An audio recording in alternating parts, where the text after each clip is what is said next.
Olá, pessoal. Bom dia para vocês. São 7 horinhas em ponto. Hoje é dia 21 de janeiro de 2026. Nós estamos começando agora mais uma edição do seu Desperta aqui.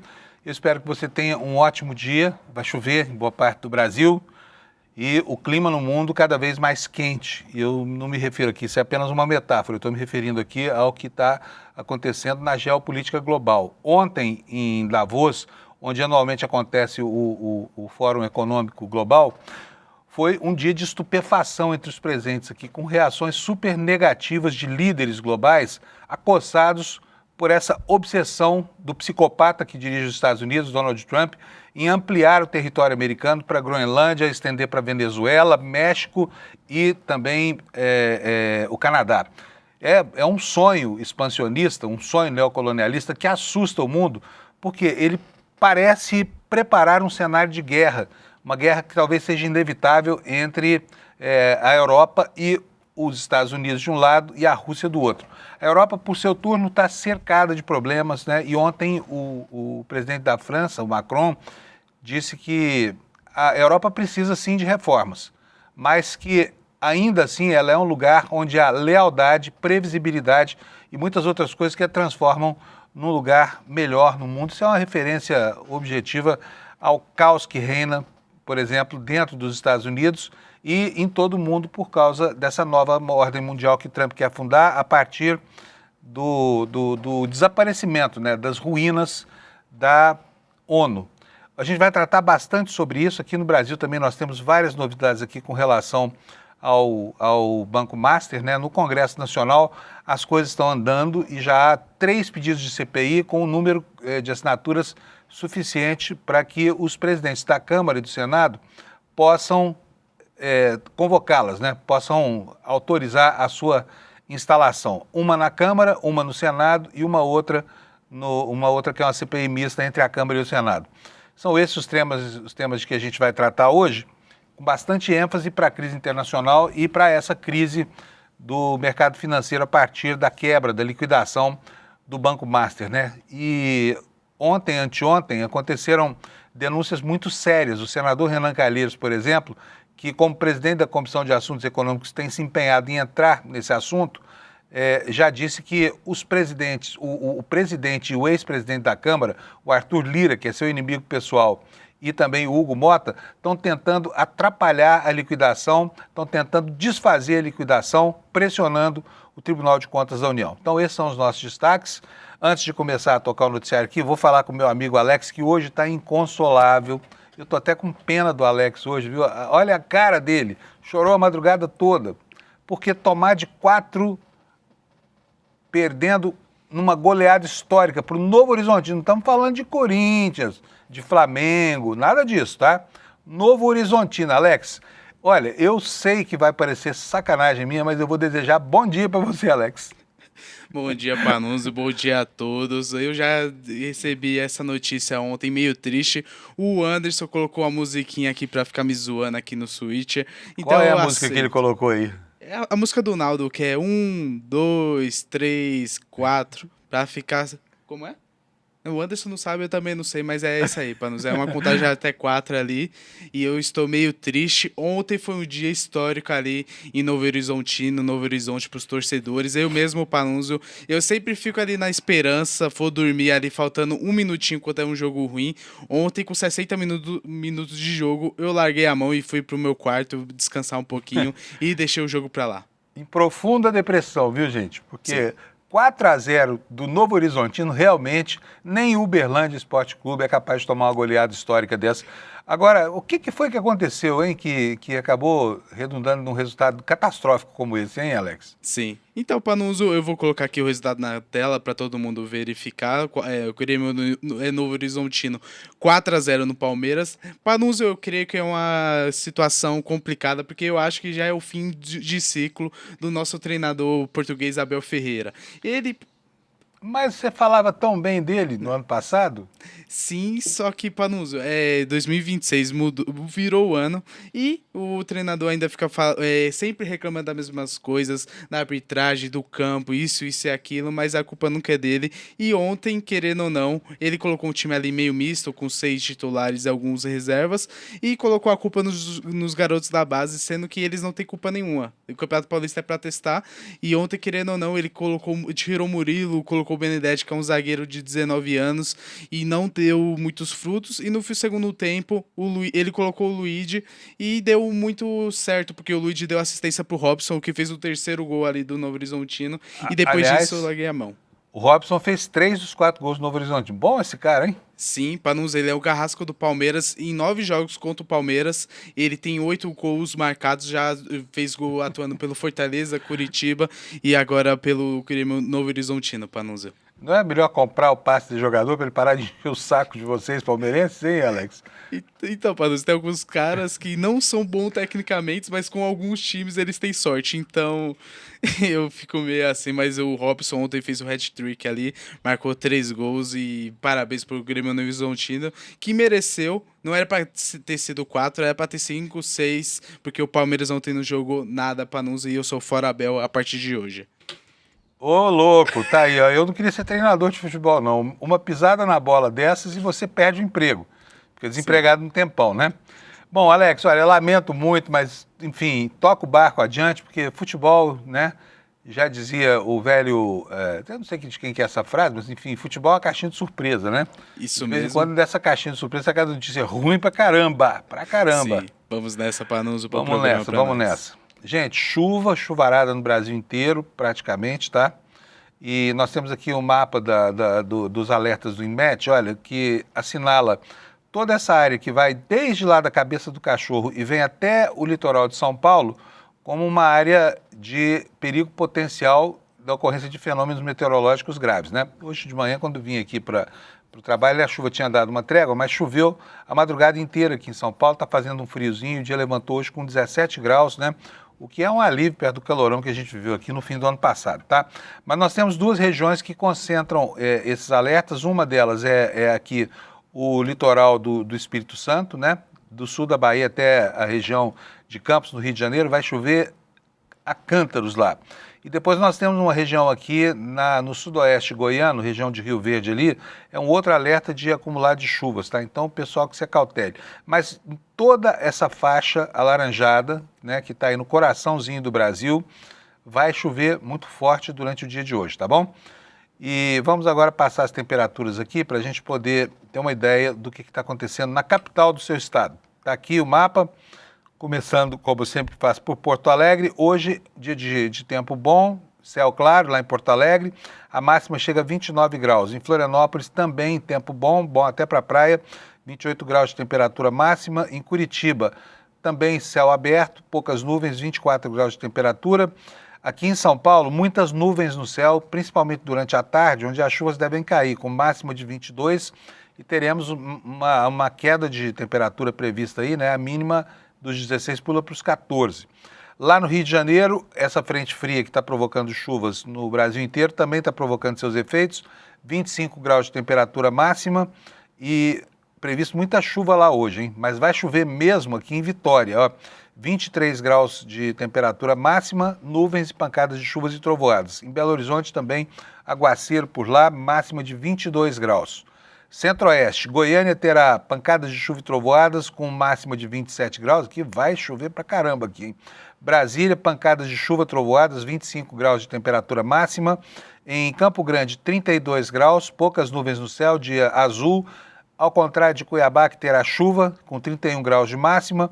Em Porto Velho também chove, máxima de 30 graus, Rio Branco, idem, máxima de 32, Manaus, 31 Roraima, onde o tempo será predominantemente nublado, com 35 graus de temperatura. Em Macapá, muitas nuvens no céu, com 31 graus de máxima. A mesma previsão para Belém, que terá 2 graus a mais nas horas mais quentes do dia, 33. Em Palmas, Tocantins, 30 graus de máxima e chove lá também. Em Teresina, a temperatura vai a 33 graus. Esse ano não está aquele calorão lá em Teresina, né? que justifica a fama da cidade, enfim, está até ameno, porque raramente ela aparece aqui como a capital mais quente do Brasil, né? O problema é que lá sempre é quente.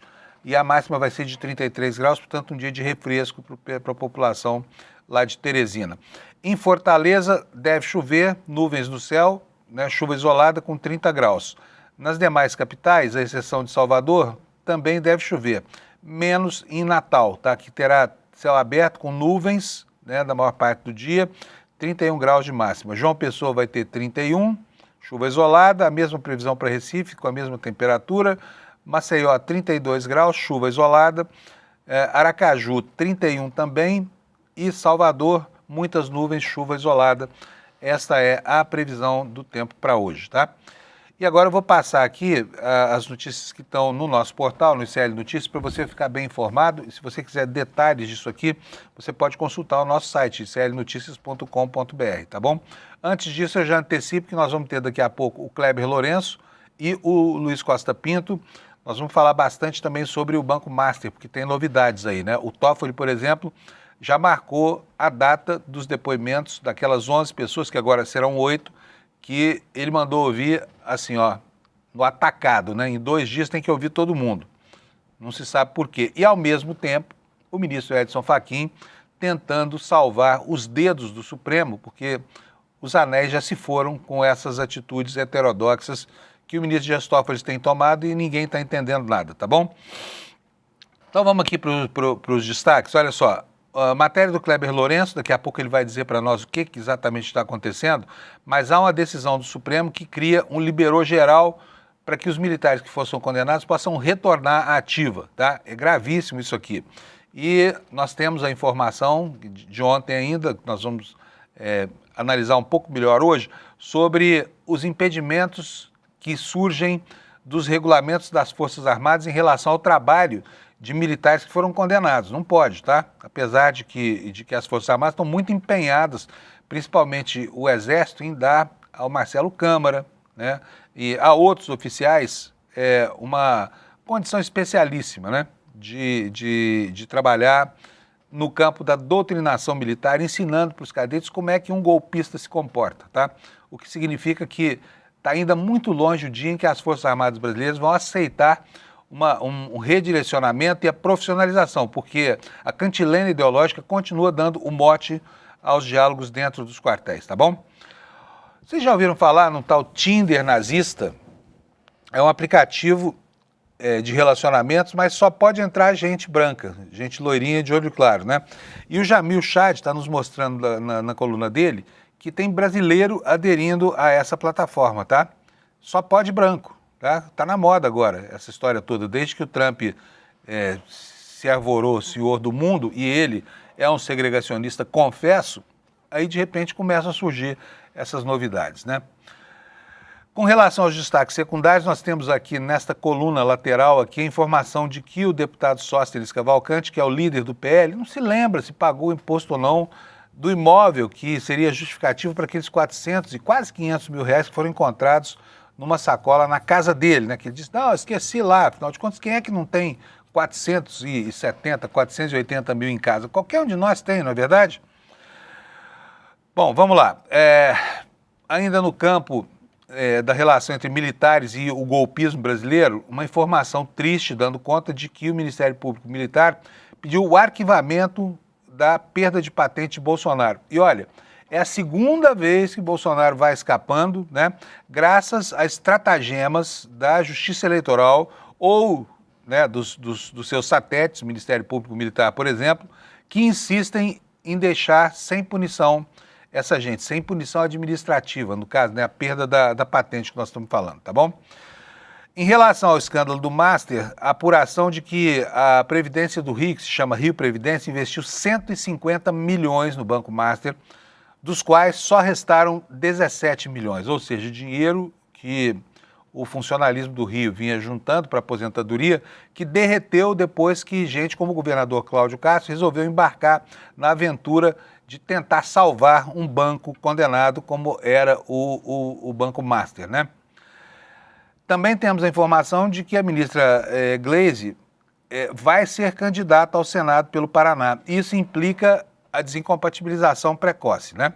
Esses são os destaques aqui no nosso site de hoje e eu vou começar o dia hoje justamente falando sobre esse pedido do Ministério Público Militar que quer arquivar a ação que pode levar à perda da patente por Bolsonaro, esse capitão golpista que já desonrou as Forças Armadas 2 vezes, pelo menos, na sua história de vida, e nada acontece com ele. Nada acontece com ele. A caserna ama o Bolsonaro, né? Matéria do Kleber Lourenço. Aliás, Alex, se o Kleber estiver posicionado direitinho, vou pedir para botar o Kleber na tela, porque a partir daqui a gente começa a falar sobre as apurações dele. Pode ser? Não, eu vou chamar agora. Pode botar o Kleber aí. Enquanto o Kleber não vem, eu vou lendo aqui para vocês. Está aí o Kleber. Bom dia, Kleber. Tudo bem, amigo? Bom dia, Panunzio. Bom dia, comunidade do ICL. Tudo bem? Tudo bem. O pessoal sentiu falta de você ontem e hoje o Kleber, para compensar, mandou um monte de matéria para cá. Vamos ver se a gente tem tempo aqui de falar de tudo, né? Bom, a primeira matéria do Kleber, da apuração dele, eu falo que ele é um apurador extremamente rápido e correto, né? É essa aí, ó. O Ministério Público Militar pede o arquivamento da ação que poderia levar à perda da patente por Bolsonaro, esse capitão golpista. O Ministério Público pediu o arquivamento da notícia-crime apresentada pelo deputado federal Natália Benevides, que solicitava providências para a perda de posto e patente de Jair Bolsonaro. Por quê, Kleber? Então, Panunzio, esse processo ele é diferente, ele é um caso à parte daquele julgamento que vai se iniciar agora, no começo de fevereiro, referente à perda das patentes dos generais condenados na tentativa de golpe do 8 de janeiro. E aí, Panunzio, nesse caso, na verdade, é uma notícia-crime da deputada Natália Bonavides, que foi protocolada no ano passado e que foi recusado pelo Ministério Público Militar pela seguinte alegação de que não seria o procedimento correto para que esses militares perdessem as patentes e por conta de já haver esse processo que vai iniciar no início de fevereiro, Panunzio. Então, eu conversei com o Superior Tribunal Militar sobre esse assunto. Perguntei também se de fato tinha esse impacto nos dois processos, se um processo prejudicava o outro, se a decisão do Ministério Público Militar poderia ter alguma repercussão no processo de fevereiro, que nós demos aqui também em primeira mão, e eles garantiram que não. São coisas diferentes, a decisão é mais por conta de uma questão técnica mesmo, por conta do procedimento adotado pela deputada, que não seria o mais correto. Muito bom. Olha, Kleber, vamos falar um pouco agora sobre o Banco Master. Aliás, o Kleber está cheio de matéria aqui, eu queria falar com sobre todos esses assuntos aqui. O senador Renan Calheiros, que é o presidente da Comissão de Assuntos Econômicos do Senado, ele se posicionou fortemente. Ontem ele deu uma entrevista. Ontem ou anteontem? Enfim, foi ontem, eu conversei ontem com ele. Ontem. E anteontem ele deu uma entrevista também na Globo News. Isso, só fala com gente grande o Renan, né? Mas vamos lá. Ele falou uma coisa super importante, tá? Que que o Arthur Lira, que é inimigo visceral dele lá em Alagoas, e o seu apaniguado, o seu filhote, o Hugo Mota, estão pressionando o Tribunal de Contas da União para tentar melar a liquidação do Banco Master. Que diabo de história é essa, Kleber?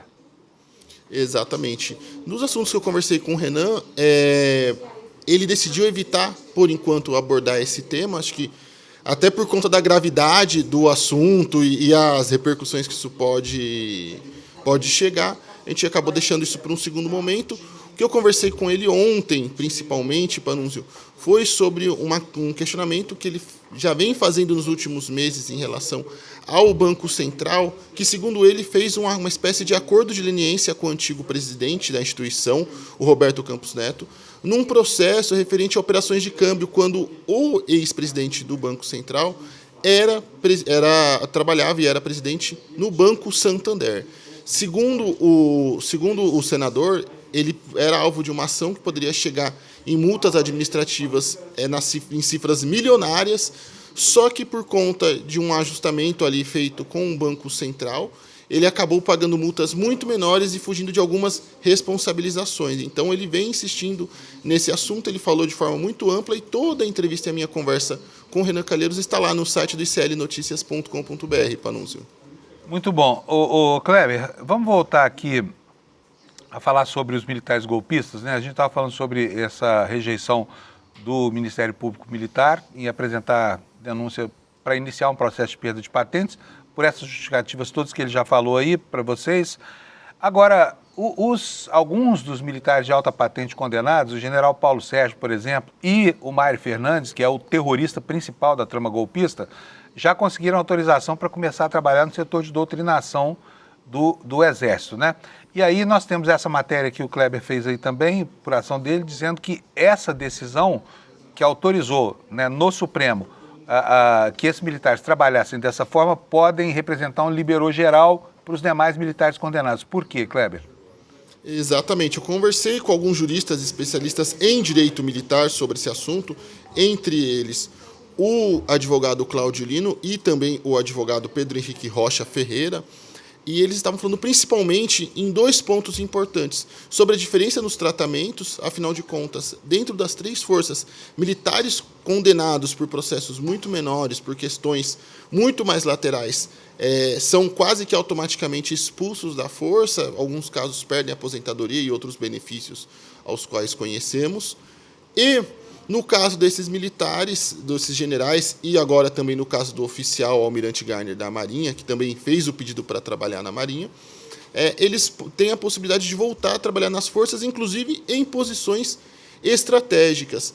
E aí, conversando com esses especialistas, eles me afirmaram que essas decisões, caso de fato sejam efetivadas e os oficiais possam trabalhar nessas posições, mesmo uma vez já autorizados, vai virar um verdadeiro libera geral. Então, militares condenados por todo tipo de crime, por todo tipo de delito, pode ser até mesmo homicídio, sequestro, desvio de armas, enfim, todo tipo de crime que possa ter sido condenado no militar, pode virar uma coisa secundária, e isso pode abrir margem para que militares condenados possam fazer pedidos de reintegração na força, ou até mesmo para que possam obter possíveis benefícios que tenham perdidos em função das suas condenações. Então, é um caso muito grave, além de evidenciar ali também as diferenças nos tratamentos. O especialista em direito militar, o advogado Cláudio Lino, falou também que isso tem um impacto muito grande na moral das próprias tropas, uma vez que eles vão fazer esse juízo de valor, né? Horas, porque para os suboficiais, cargos mais inferiores, tem um tipo de punição. Para os oficiais, há todo esse arranjo para manter eles na força, mesmo condenados por golpe ou por outros crimes. E aí é um flerte também e um chamamento para a indisciplina dentro da caserna. Então, veja só como uma decisão simples que a gente já vem falando há semanas vai tomando proporções e vai abrindo ali precedentes cada vez mais perigosos. E aí, para fechar, Panunzio, faço mais um reforço. Até o momento, nem o STF, nem a Marinha e nem o Exército responderam aos nossos pedidos de esclarecimentos e informação sobre quais serão os termos e as formas de contratação e até mesmo a remuneração desses militares, desses oficiais que podem vir a trabalhar em cargos estratégicos nas forças. Então, mais uma vez, seguimos com um silêncio absoluto das instituições sobre um assunto extremamente grave. Ô Kleber, quer dizer que não é só a remissão da pena, é também dinheiro, eles vão receber por isso. É isso, quando são especialíssimos, né, em se tratando de presidiários cumprindo pena, né? Então, é algo que estamos buscando saber também, se de fato eles vão receber também. Então, nem isso está claro. Se vão ou não vão receber, todos os termos estão sob sigilo. Não é de conhecimento público, uma coisa que afeta todo o país. Muito bom. Kleber, só uma última coisa. Tem mais uma reportagem do Kleber hoje no site do ICL. E aqui, Kleber, me ocorre uma situação. Porque quem é esse cara que está aí na foto? É o Sóstenes Cavalcante, o líder do PL. É aquele deputado que tomou uma invertida da Polícia Federal, que achou R$430 mil numa sacola na casa, que ele disse que esqueceu. Esqueceu. Não, esqueci que tinha... É uma coisa tranquila, né? Todo mundo esquece que tem R$430 mil em dinheiro vivo em casa. Você já não esqueceu muitas vezes, Kleber? Então, no caso, o ITBI, Panunzio, é um imposto que precisa ser pago pelo comprador de imóvel. Então, no caso, o empresário que comprou o imóvel do deputado precisa pagar esse imposto, mas até o momento não há informação de pagamento. Nas declarações recentes que o deputado deu, ele afirmou que o procedimento ali de assinatura de escritura e todo o processo foi feito antes do pagamento desse imposto, o que já é um tanto quanto incomum. E aí eu conversei com o deputado para questionar esses pontos e entender o que havia acontecido. Ele falou que não sabia se de fato havia sido feito esse pagamento até o presente momento. Até então, no final do ano passado, o que tudo indica, não havia sido feito o pagamento. E também questionei ele sobre a questão do registro nas instâncias fiscais, Receita Federal, se havia sido feito algum tipo de comunicação em face do deputado ser uma pessoa politicamente exposta e também pelo valor da transação.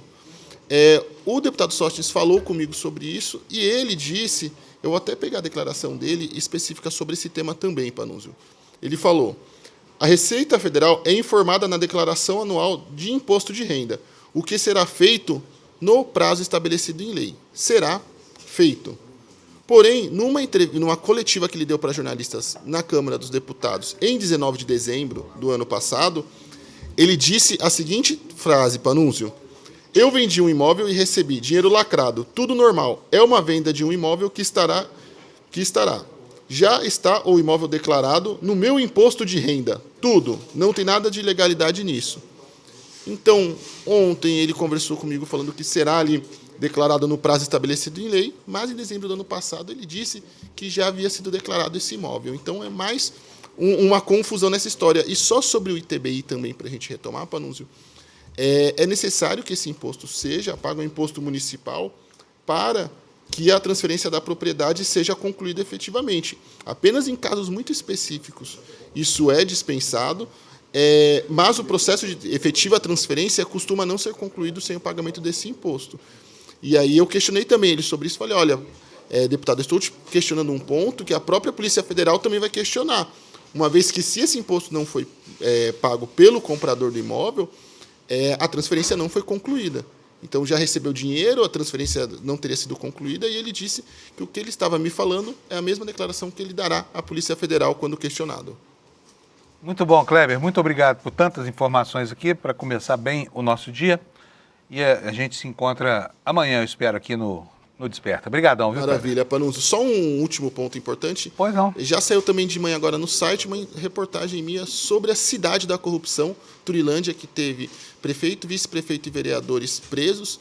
E agora a CPM do INSS também descobriu uma série de depósitos, totalizando mais de 50 milhões, também ligadas a um deputado vinculado a esta cidade. Então está lá tudo certinho no site do ICE, na nossa home também, para vocês conferirem. E a gente vai falar um pouquinho mais sobre isso no N1 também. Beleza, então não perca o N1 hoje com a presença ilustre deste que nos falava aqui agora, que está aqui na tela ainda, meu amigo Kleber Lourenço, o homem que apura na velocidade da luz. Obrigado, Kleber. Imagina, Panunzio, um bom dia. Bom dia para nós. Tchau, tchau.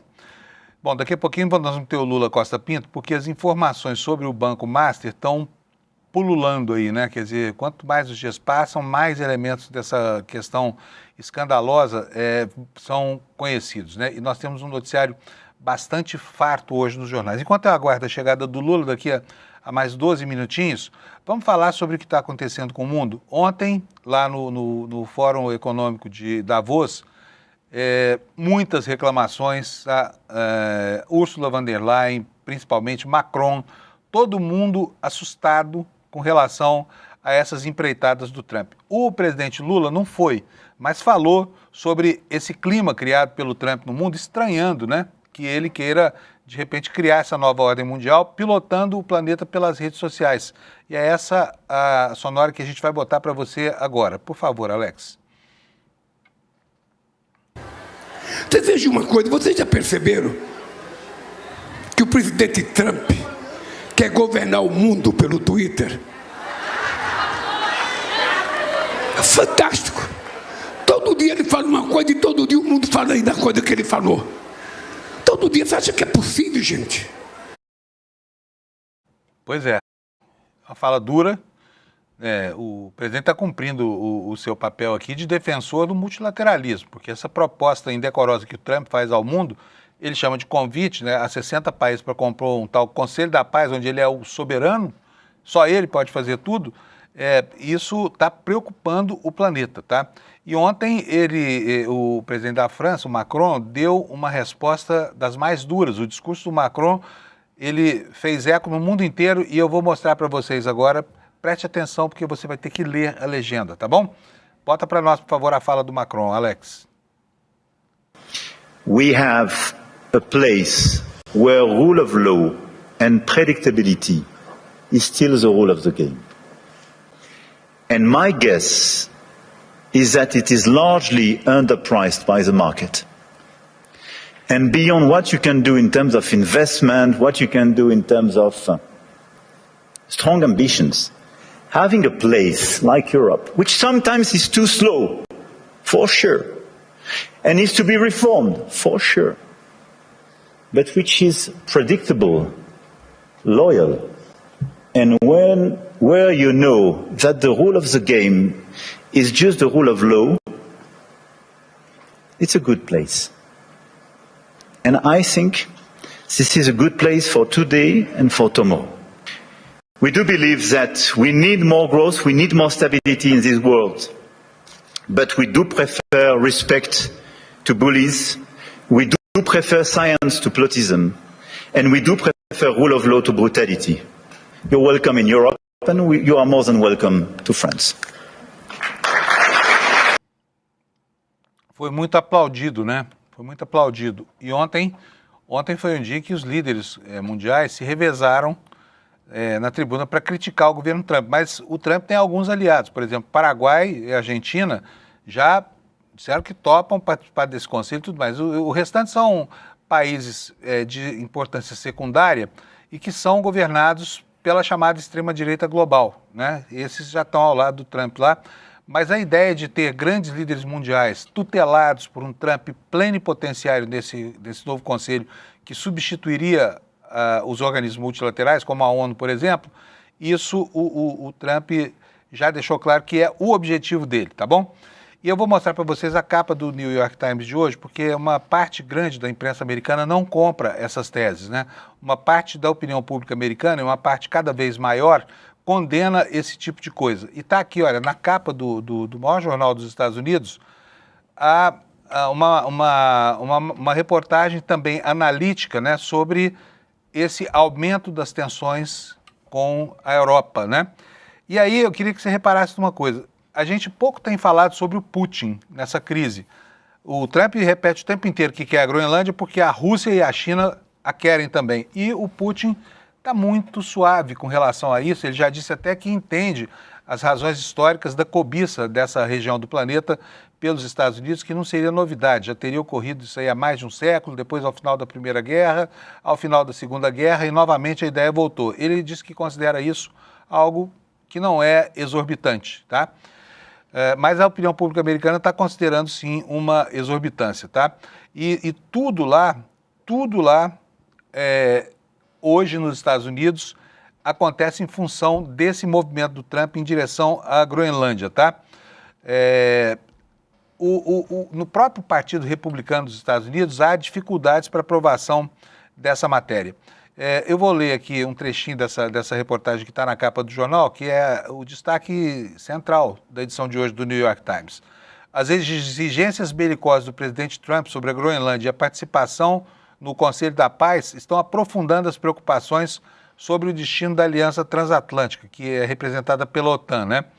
E aí, dizendo aqui, a matéria diz o seguinte: na terça, o presidente Trump aumentou as tensões com os aliados mais antigos dos Estados Unidos, enfrentando propostas diplomáticas com postagens zombeteiras online e ameaças de impostos econômicos e de expansão territorial, poucas horas antes de se reunir com colegas europeus lá nos Alpes suíços. Trump alertou que imporia uma nova rodada de tarifas contra as nações europeias, a menos que elas concordem com as suas exigências de que os Estados Unidos venham assumir o controle da Groenlândia, né?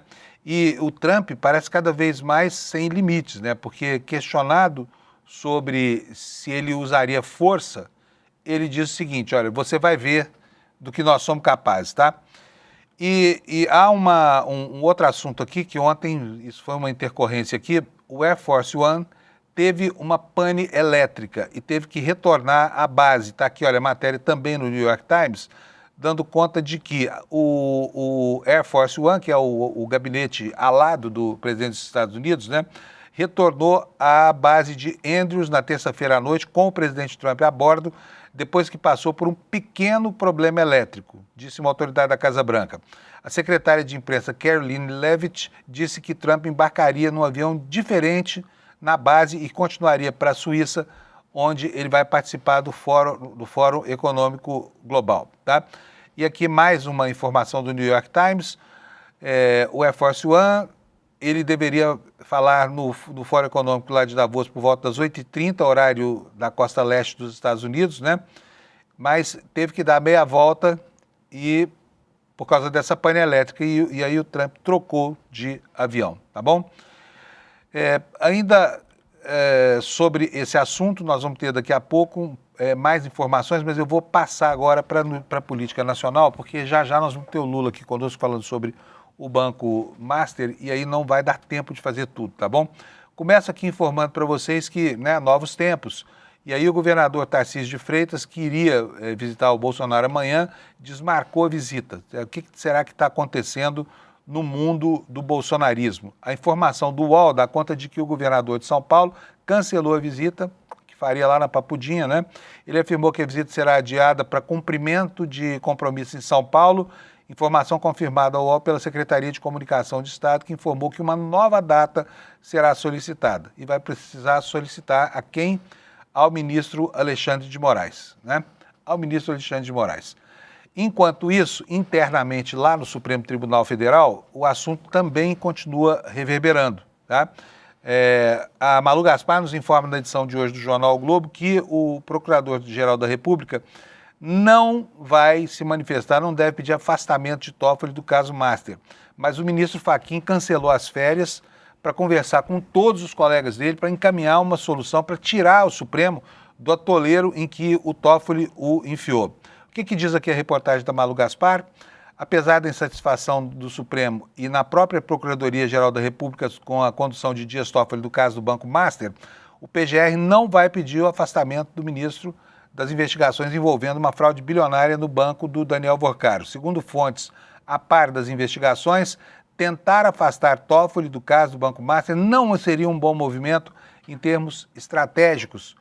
Por quê?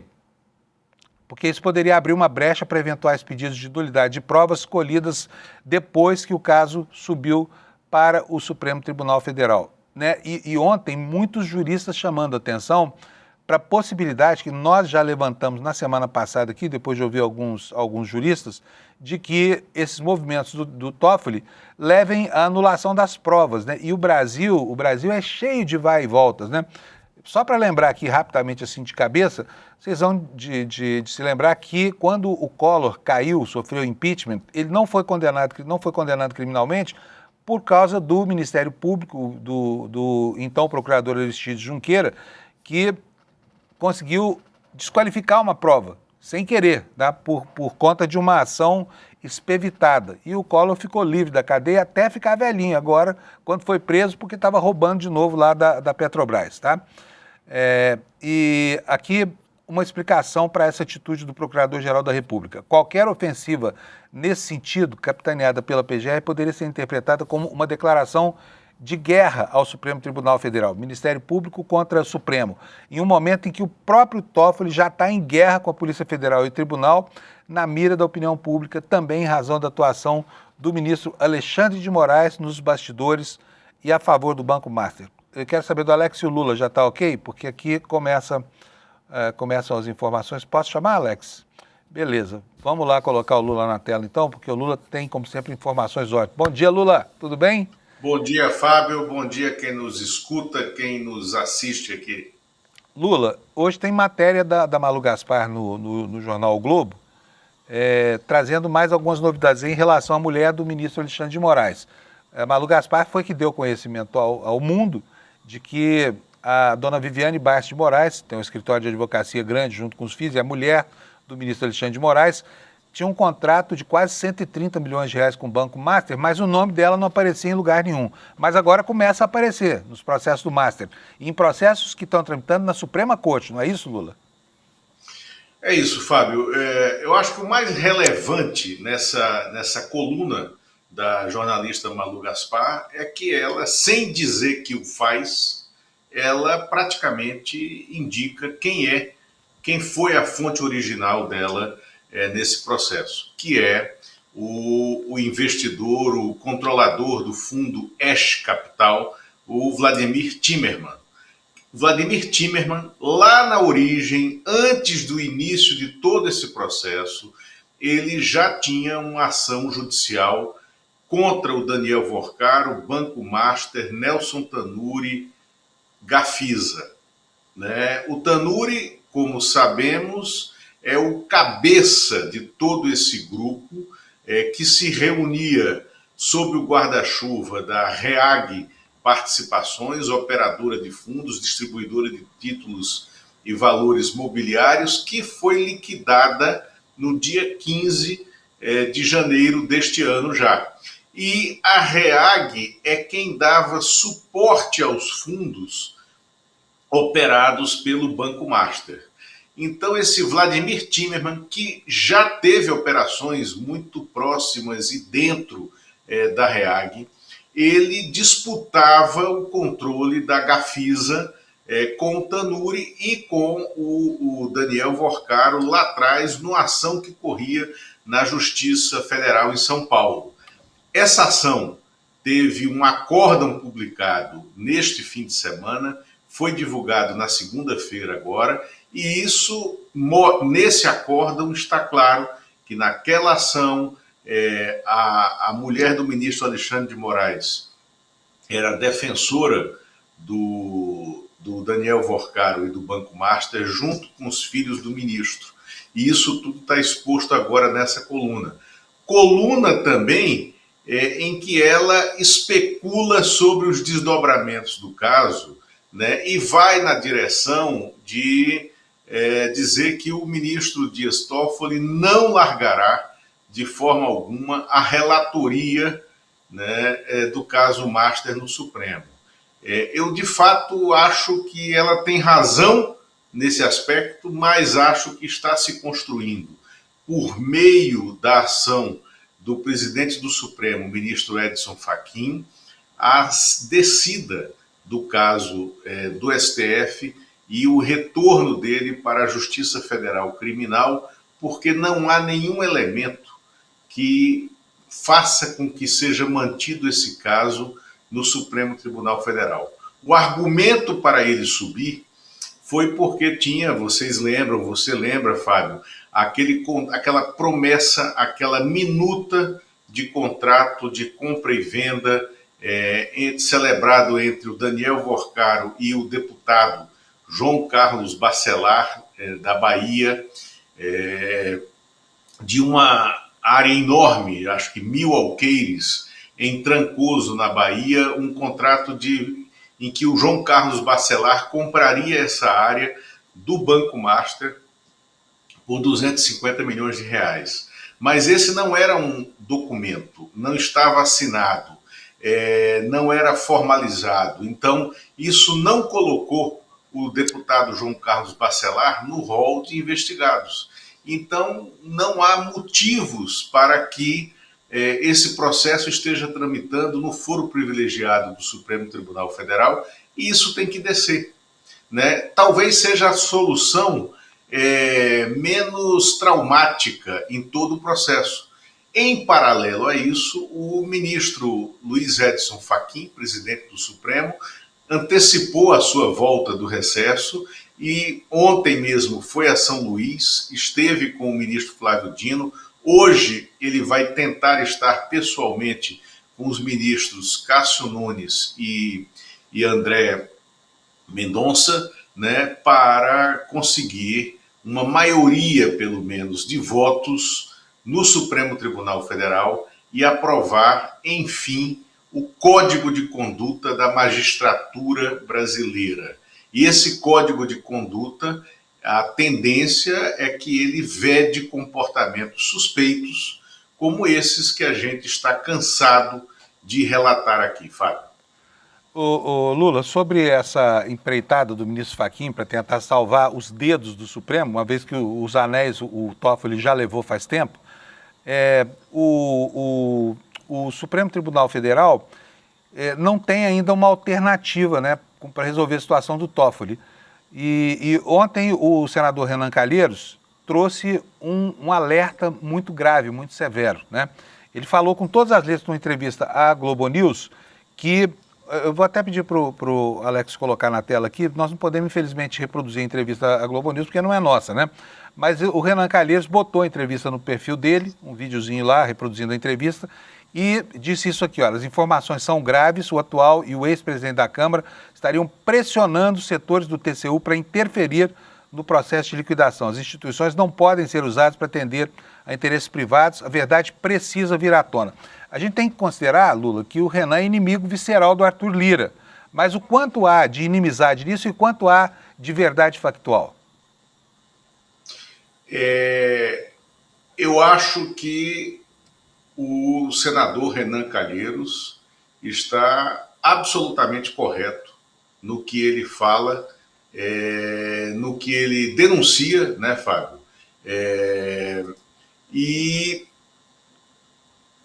aconteceram essas pressões, né? O deputado Arthur Lira e o presidente da Câmara, Hugo Mota, eles são parceiros de mandato, eles são parceiros de operações na Câmara dos Deputados, de liberação de emendas ao orçamento da União, porque ainda há emendas, né, de quando o ministro Jonathan de Jesus era líder do Republicanos na Câmara dos Deputados, ele foi líder do Republicanos por 2 mandatos. E o Jonathan de Jesus, ele foi um grande operador desse centrão.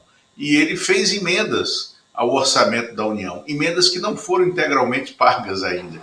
Então ele está nessa condição híbrida, né, de ministro do TCU e operador de emendas parlamentares que estão sendo pagas pelo Executivo e que precisam da força política do presidente da Câmara e da eminência parda do Congresso Nacional, que é o Arthur Lira, né, para que elas sejam liberadas. Então, eles dois exerceram, sim, influência obscura, subterrânea, né, no TCU, para que toda essa confusão fosse produzida com o caso do Banco Master no final do ano passado.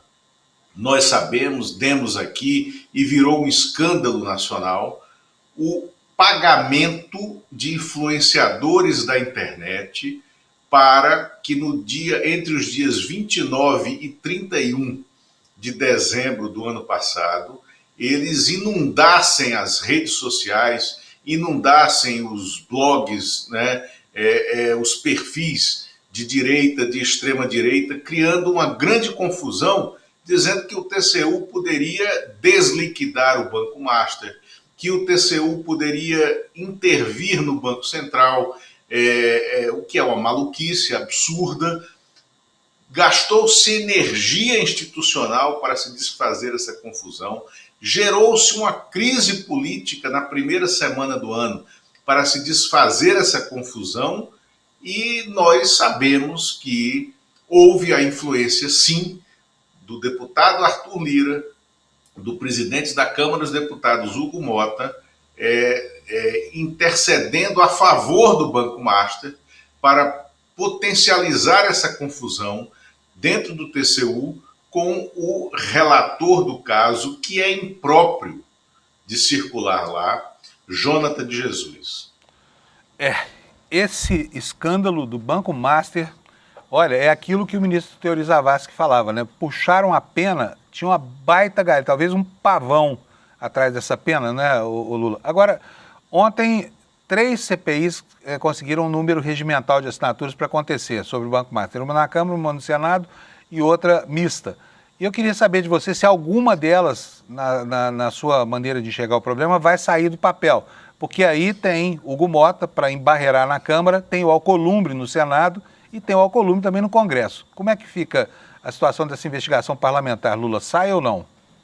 Fábio, eu me surpreendi com a rapidez com que foram coletadas as assinaturas. Esse caso, ele por interesses divergentes, ele provoca uma convergência a favor da CPI. Na Câmara dos Deputados, o processo é liderado pelo deputado Rodrigo Hollenberg, daqui do Distrito Federal, do PSB, foi governador do Distrito Federal e foi motivado pela iminência da liquidação ou da intervenção federal no BRB, porque o BRB está precisando de um aporte de 4 bilhões de reais para fazer face às traficâncias do Banco Master, do Daniel Vorcaro, e essa associação do atual governo do Distrito Federal com essa organização criminosa que levou à liquidação da REAG e do Banco Master. Então, o Rodrigo Hollenberg, que não é da base do Hugo Mota, conseguiu as assinaturas. Mas na Câmara dos Deputados, né, o presidente da Câmara, Hugo Mota, é contra essa CPI. Ele pode alegar que já funcionam 5 CPIs simultâneas e não pode ser criada a 6ª CPI exclusiva na Câmara dos Deputados. Então, ele tem esse argumento para não criar. Mesmo argumento pode ser usado no Senado para uma CPI exclusiva dos senadores, porque se houver, eu não sei se há no Senado, 5 CPIs já abertas, já operando, mesmo que elas não estejam funcionando, mas se tiver ocorrido pedido de CPI com assinaturas suficientes para a abertura delas, o presidente do Senado, Davi Alcolumbre, que também é próximo do Banco Master e do Daniel Vorcaro, ele pode alegar que tem que seguir a ordem e não poderia implantar esta 6ª CPI, né, que já tem um número de assinaturas. Porém, no Congresso Nacional, que é comandado também pelo Davi Alcolumbre, não existe limite de instalação de CPIs mistas simultâneas. Então, e a tendência, e já há jurisprudência em relação a isso, o presidente do Congresso Nacional, que é sempre o presidente do Senado, ele não pode se opor à instalação de uma CPMI quando há número de assinaturas suficiente e objeto definido, né, para apuração de crimes contra a União. O objeto definido, crimes contra a União, é insofismável, é impossível de ser afastado. E, então, eu acho que a CPI mista deverá funcionar, deverá ser instalada e deverá ter a participação do deputado Rodrigo Hollenberg, que é fundamental nessa apuração, né, por todo o conhecimento do sistema bancário do BRB que ele tem. Lula, valeu, super obrigado para você hoje. Não era dia do Lula hoje, o dia do Lula é segunda e sexta, mas eu me socorro do Lula porque a gente precisa prover a melhor informação para você que está aí nos esperando, né, Lula? Fábio, eu que agradeço, é sempre um prazer estar aqui, tá? Um abração, Lula. Obrigado, companheiro. Até logo, sexta, tchau. ou a qualquer momento em edição extraordinária, né? Gente, olha, tá uma baita confusão lá em Brasília sobre essa história do ministro Fachin.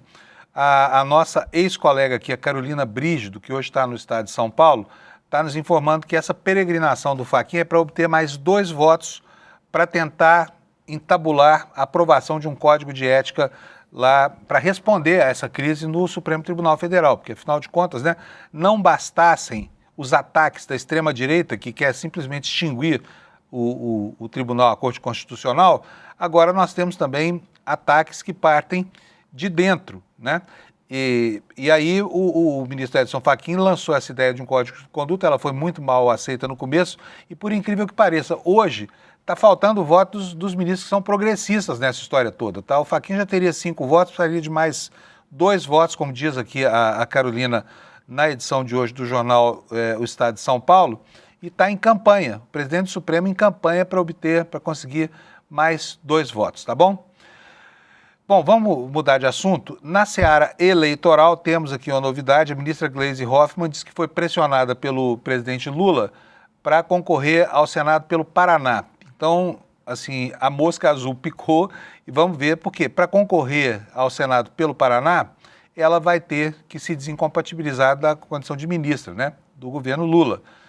Então está aqui a informação no site do ICL, matéria da Folha Press, dizendo o seguinte: a ministra Gleisi Hoffmann já avisou aliados que concorrerá ao Senado pelo Paraná a pedido do presidente Lula. Segundo petistas, Gleisi ainda não anunciou sua decisão, à espera de uma reunião do partido no estado que vai acontecer, o que aconteceria ontem, dia 20, sobre a qual nós não temos mais informações, tá bom? Então está aí colocada a informação de que a ministra talvez não possa permanecer no governo para disputar essa eleição dificílima, aliás, apesar das 2 vagas lá pelo estado do Paraná. Ainda em relação ao Banco Master, nós temos aqui a cobertura dos efeitos colaterais, né? Aqui no site do ICL, a matéria de que o Instituto de Previdência do Rio de Janeiro, o Rio Previdência, investiu 150 milhões de reais dos funcionários públicos do Rio de Janeiro nessa espelunca chamada Banco Master. O governador do Rio, né, como o governador de Brasília, extremamente generoso para acolher aí os pleitos desse banco pilantra chamado Banco Master, né? E sabe quanto é que voltou desses 150 milhões? Só 17 milhões. Olha o tamanho do problema, tá? Matéria da Tempo Real aqui no nosso site. Está dizendo o seguinte: só dos investimentos feitos em fundos ligados ao Banco Master, o Rio Previdência teve um prejuízo de 133 milhões de reais, valor que diz respeito apenas a um dos muitos aportes feitos pelo Fundo de Previdência aos servidores públicos do Estado do Rio de Janeiro, que ao todo já investiu lá 1,2 bilhão de reais. 1,2 bilhão de reais. Próximo assunto, também na capa do ICL, olha, gente, o Grok é a inteligência artificial do Twitter, né, do antigo Twitter, do X. Houve uma epidemia de nudes falsos fabricados por essa ferramenta, sensualizando a plataforma, né? Então, a pessoa assim, escolhe o retrato de uma mulher que ele quer detratar, ou enfim, que quer expor, e ela vestida e fala assim: Grok, tire a roupa de fulana de tal, apresente fulana de tal de biquíni. E o Grok faz isso, né? E a Erika Hilton denunciou a sexualização do Twitter por essa ferramenta Grok, que é a ferramenta do Elon Musk, né? E o Kleber Lourenço apurou o seguinte: a atuação da deputada federal Erika Hilton do PSOL deu origem ao procedimento que levou a Agência Nacional de Proteção de Dados, a ANPD, o Ministério Público Federal e a Secretaria Nacional do Consumidor a expedirem uma recomendação conjunta contra a empresa controladora da plataforma X, antigo Twitter, em razão do uso da ferramenta de inteligência artificial Grok para geração e circulação de conteúdos sexualizados indevidos. Em uma declaração ao ICL Notícias, Erika Hilton afirmou que a responsabilização das plataformas é indispensável diante da gravidade dos casos relatados. Disse o seguinte: é inconcebível que uma plataforma permita que a sua ferramenta de inteligência artificial seja utilizada para criar deepfakes, pornografia infantil e pornografia sem consentimento e não seja responsabilizada, né?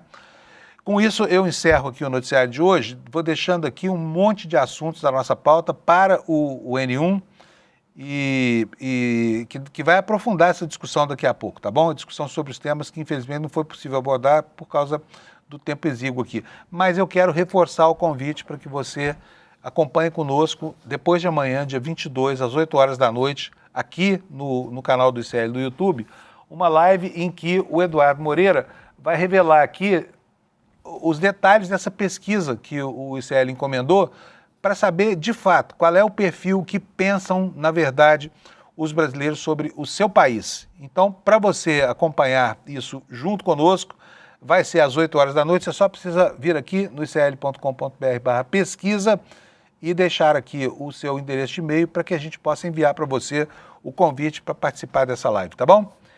É isso, gente. Bom dia para vocês. Amanhã, quinta-feira, às 7 horas da manhã, nós estaremos de volta aqui para saber o que sobrou do nosso planetinha azul. Tchau, obrigado pela sua audiência e até amanhã.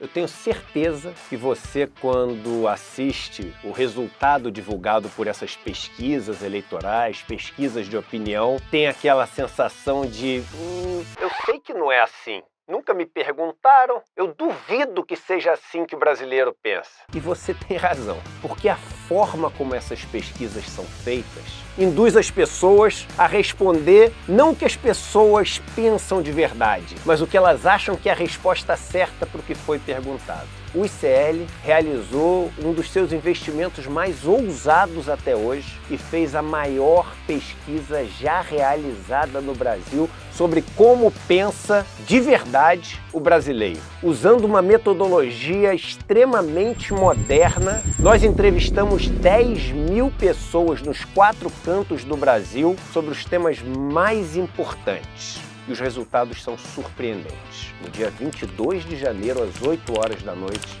o resultado dessa pesquisa vai ser revelado. E não vai sobrar pedra sobre pedra.